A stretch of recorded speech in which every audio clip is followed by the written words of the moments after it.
Let's step into the sometimes confusing and often daunting world of grain marketing. Nebraska Extension Educator Jessica Groskopf has a name for the anxiety you feel about marketing grain. She calls it the marketing mind game. She came by the show to offer some tips. I think this has been a really interesting year for the grain markets. We had a really interesting summer as we watched the trade war with China unfold, and now the market has kind of been sitting stagnant since harvest and really hasn't had a whole lot of movement, which we normally expect after the first of the year. So I think there is a little bit of anxiety as we're trying to see what the market is really going to give us this year, and that does cause some anxiety. You know, if you put grain in the bin unpriced, it's kind of been, especially the corn market, has been moving sideways and flat. And so, you know, how do you determine what the best move is for your operation? And that does, you know, kind of get in your head a little bit about whether or not you made the correct decision putting it in the bin unpriced.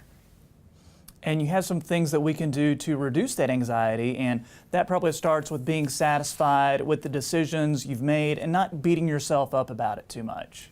Yeah, so when I talk to farmers, you know, they always say, boy, I wish I would have, or I made the wrong move. And really, when we talk about grain marketing, there aren't wrong moves. We all make grain marketing decisions for various reasons, and when we make those decisions, as long as we made them for solid reasons, either stopping storage or not having the logistics to move that crop later in the year, whatever it might be, we have to be satisfied with those decisions, even if they didn't result in the highest price possible when we took that grain to the elevator.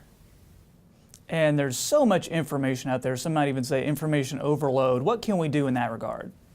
What I like to tell producers is to find 2 or 3 trusted sources of information and just follow those 2 or 3 sources. If you're listening to every market expert out there, you're probably getting mixed signals. So find those 2 or 3 that you really relate with, that you understand and that you trust, and that way you're not overloaded by market information. And I would think it's probably important to be realistic about the market too, right? Absolutely. You know, I this year we've been talking to farmers, and the comment that comes out of their mouth pretty often is, if corn was just $4. And having that expectation, it might get there.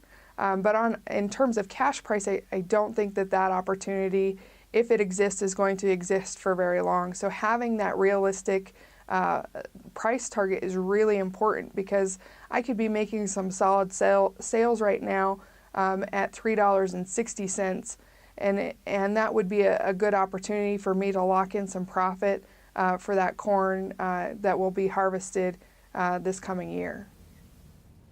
And finally, you talk about writing a grain marketing plan. This seems like a really big one to me. Yeah, I'm surprised at the number of producers who haven't actually sat down and wrote a grain marketing plan. And that plan should include both date targets as well as price targets. And that really helps you walk through the marketing process and set some goals, so that when you see or you hear what the current price is, you have something solid to gauge that price against.